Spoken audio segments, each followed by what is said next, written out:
What's going on, y'all? We are back with another video. In today's video, we are here to talk about day 8 of the NBA playoffs. Yeah, I know I'm keeping count of days, but that is something I like to do. So today we have 4 slated games, so let's get right to it. First game of the day was Miami versus Milwaukee. Not gonna lie to you guys, I did not watch this game because I had stuff to do. But for the looks of it, Miami got swept. Milwaukee looked like a totally different team. They was clearly better team. And Miami gotta go back to the drawing board. Gonna be interested to see what decisions they make on this off season. What off season moves they gonna make. Cause they really need to add some more pieces to this team. Cause they got some flaws in this team, some huge flaws. Can't really give you much. Based off the box score, Giannis had triple double. Brandon Forbes had 22. So it looked like them two really had good games, and Milwaukee had a balanced scoring today.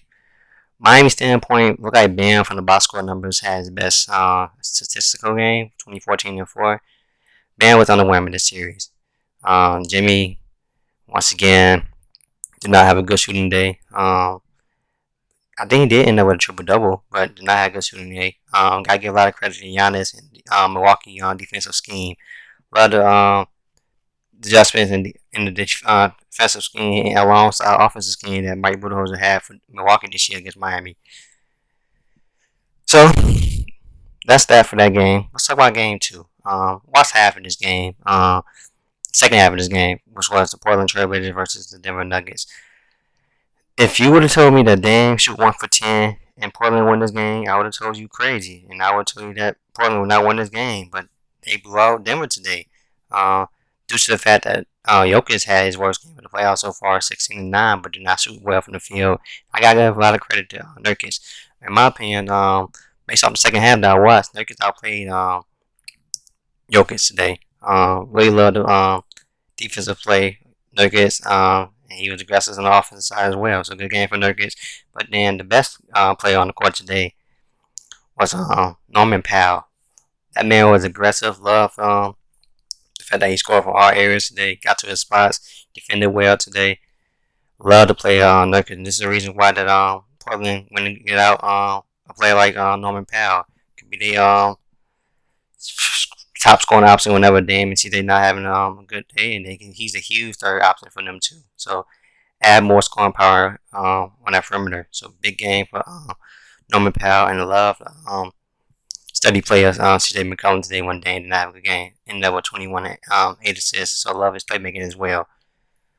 And then last but not least, from the Denver side of things, Michael Porter was a no-show today, which that cannot happen if Denver want to have any chance of winning the series.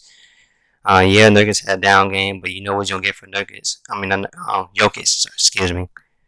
But Michael Porter has to be that second star, that second option. And he was a no-show today, only 3 points. That's totally unacceptable. If he want to be considered a star, that rising star, he has to have big performances. He cannot have performances like he did tonight. I expect him to be better as I head back to Denver for Game 5. Game 5 is going to be very critical. And I do expect this series to go 7. Well, at least I hope it goes 7. As both teams look evenly matched right now. Alright, Game 3. I watched 3 quarters of this game, and I don't know why I did, because this was a blowout. I expected this game would be a blowout. I told myself earlier, the one game I know it's going to be a blowout for sure. It's going to be somebody in Philly and Washington. Philly just outmatches Washington too much size. It is a lot better team than Washington Wizards. And I expect this to be a sweep as well. Joel Embiid set the tone today. He was aggressive in the low post. Got to his spots in the mid-range area, knocking down the threes. Beautiful passing out the double team when he was double. Overall, perfect game for Joel Embiid, and it's set a career high in scoring, 36. So very good game for Joel Embiid. Only played 3 quarters, 36 and 8. Believes he's like 12 or 15 shooting from the field, 4 for 5 from 3, something like that. In 3 quarters, so beautiful game for Joel Embiid. And then I love the play of Ben Simmons playmaking today. Had 14 and 9 and 8. Love the playmaking from him.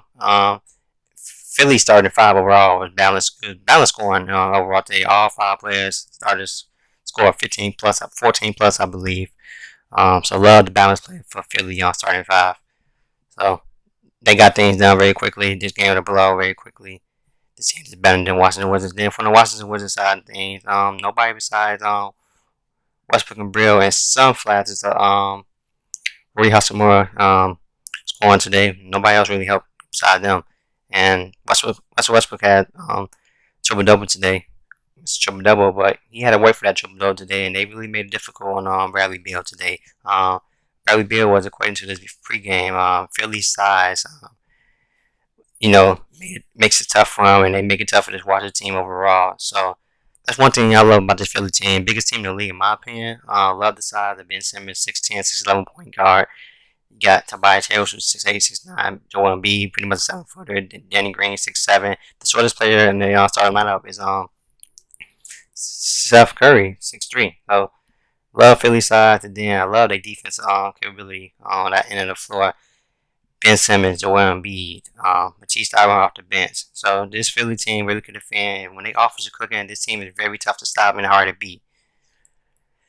And then let's talk about the last game, which was easily the best game of the day. I watched the second half of this game as well. Didn't watch no full games today. Told you what type of day it was, but this was easily the best game of the day, which was Utah versus Grizzlies. My opinion, so far this series, from the Utah, outside Ja Morant, from the Utah side of things, Mike Conley has been their best player and been their most consistent player today. He was their best player for Utah today. Loved the way he played today. Loved the fact that he got to the spots today, knocking down 3 ball, play within himself, play under control, hit big time shots in the fourth quarter. Love the way he controlled the pace of the game for Utah. And then Donovan Mitchell, in my opinion, didn't have a really good game, especially shooting wise. Like I told you guys before, love Donovan Mitchell, but he's really a rhythm, high volume shooter, so he's gonna take a lot of shots to get his points. But when you needed him most, he was the best player in the crunch moments in the fourth quarter. Hit big shot, got to the free throw line, drew the big time fouls, fouling out on Dylan Brooks. So big time performance from Donovan Mitchell when you need him most. It wasn't overall his best game, and overall he really struggled shooting from the field, but you got buckets from him when you needed him most. And Utah answered the bell when they went down. When they went down 107, 104, like 4 or 5 minutes left in the game, when they answered with a 12-0 run, which, put the game away. So that's the type of wins, the type of response you need from a team that wants to be a contender and go deep in the playoffs. So about Memphis Grizzlies. This team could have easily folded, but I didn't expect them to fold it because that's the type of team Grizzlies are. They're a feisty, gritty team. The team that never give up, don't back down for nobody. Love the response they had against Utah in the second half, particularly in that fourth quarter when they made a huge late run to even take the lead in that fourth quarter, like I mentioned a little bit ago, a second ago, excuse me. But Ja Morant was big in that fourth quarter. I believe he ended with 27, 28 points. Dylan Brooks had 27. My bad. Ja Morant, excuse me, once again. Ja Morant had 26. Really was getting it going that fourth quarter. Dylan Brooks had 27. Really loved the buckets he was getting. But during that later half of that fourth quarter, they couldn't buy a bucket. When they went up 109, 107, they couldn't buy a bucket, which ultimately hurt them, and ultimately the biggest reason why they lost this game. Good defense for Utah, during the critical stretches of the game. But you Memphis, you got the home court advantage. You got to be able to finish that game out, close that game out, especially if you're going to pull out the 1-8 upset. But I need one thing I do want to mention before I end this video. I know not John Morant, Jerry Jackson Jr. is coming off his injury, but he need to be more aggressive. I'm not liking the way he's being, kind of soft in that paint. But I expect him to be better as he continue to get more rhythm.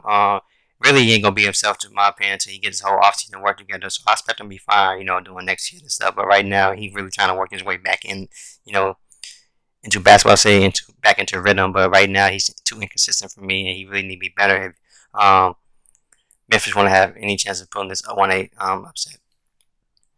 So overall, great game for this in Memphis on Monday, I believe.